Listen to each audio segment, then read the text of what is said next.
a lot of rallies. He's very publicly engaged, and he has a foreign threat in addition to domestic threats. Have they requested additional resources? That's the last question, but please feel free to answer. Thank you, Director. Thank you.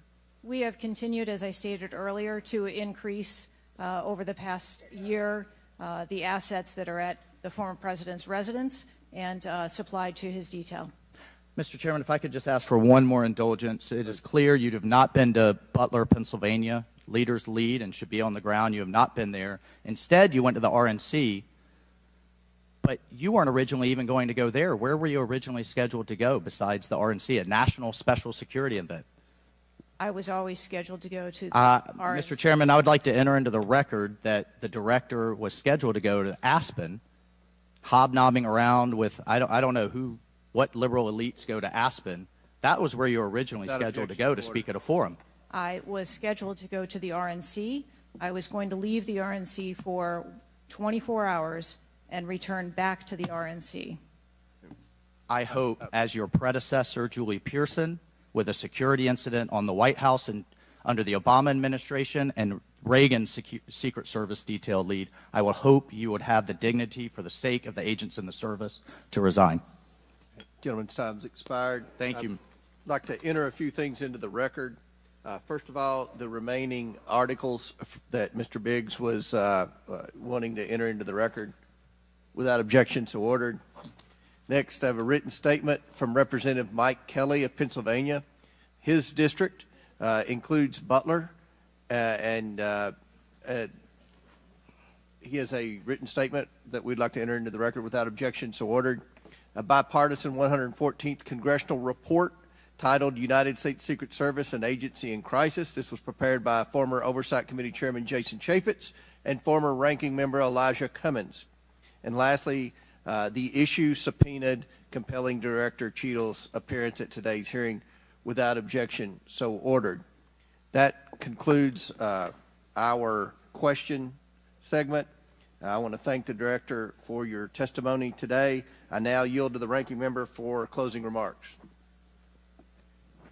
Thank you very much, Mr. Chairman.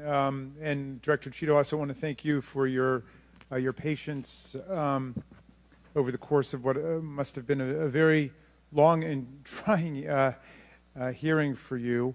It has been an unusually encouraging hearing and an unusually depressing hearing. And what's encouraging, Mr. Chairman, is that we came together to issue a strong statement deploring and categorically denouncing political violence in America. And I also didn't see any daylight between the members of the two parties today at the hearing in terms of our bafflement and outrage about the shocking operational failures that led to disaster and near catastrophe on July 13th, 2024. What is depressing is the extraordinary communications gap between the Director of the Secret Service and Congress. And I don't want to add to the Director's terrible, horrible, no good, very bad day, but I will be joining the Chairman in calling for the resignation of the Director, just because I think that this relationship is irretrievable at this point, and I think that the Director has lost the confidence of Congress at a very urgent and tender moment in the history of the country, and we need to very quickly move beyond this. But what I will say, Mr. Chairman, is that I took this hearing to be about two major policy failures, and one policy failure is the one that got the vast majority of the attention, which was the failure of the Secret Service to effectively respond to a gunman on a roof within 150 yards of a presidential visit and speech. But the other failure is on the part of Congress, because the mass shooting that took place in Butler, Pennsylvania, is replicated all over the country every day. And in fact, as I said, Mr. Chairman, it happened that evening in Alabama, in Birmingham, Alabama, where there was a mass shooting where more people even were killed and wounded than were killed and wounded in Butler, Pennsylvania. So It's true, the president, the former president, and a handful of people who get the Secret Service protection are the only people in America we thought were safe from an AR-15 attack. It's clear that they're not safe either, and we've got to get to the bottom of that. But we also have to get to the bottom of the larger problem, which is that the whole country is living like this in fear and in terror of assault weapon attacks in movie theaters, churches, synagogues, mosques, supermarkets, Walmarts,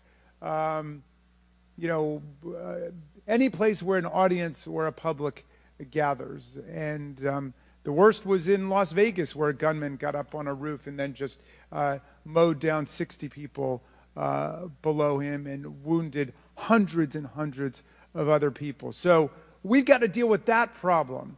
Yes, we've got to move as swiftly as we can to deal with the problems of the Secret Service, but the broader problem is still there. And I just wish to the heavens that our colleagues that could get together on the question of presidential security against an AR-15 attack could get together on the question of public security against an AR-15 attack, because all of us are vulnerable. All of our families are in danger by this, and the rest of the world doesn't live this way.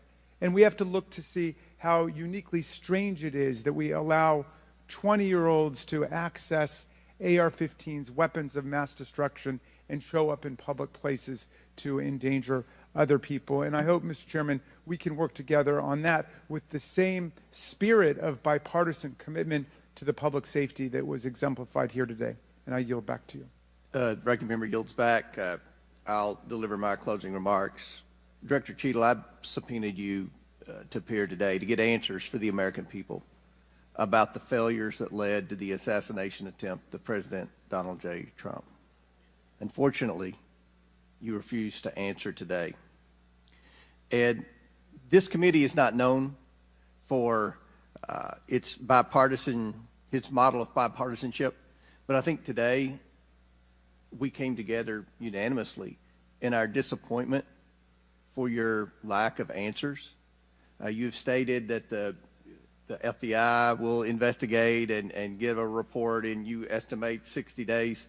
We've been waiting for months and months for lots of different bits of information from the FBI. We have no confidence in the FBI. The majority of this committee has no confidence in the FBI. I sincerely hoped that the hearing today would give not just Congress confidence in the Secret Service, but the American people would have confidence in the Secret Service.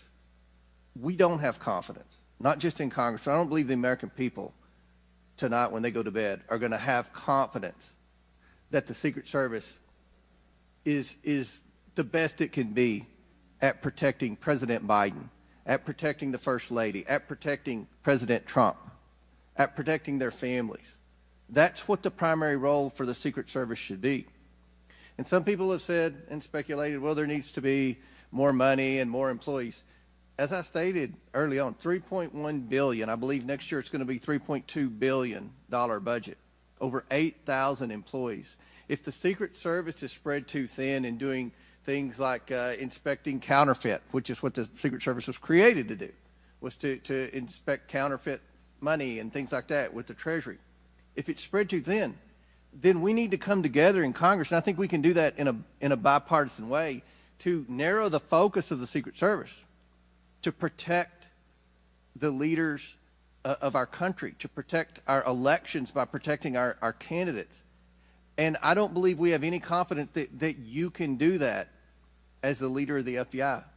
I sincerely hope that we would adjourn this committee hearing and have confidence not just in the Secret Service, but in you as director of the Secret Service.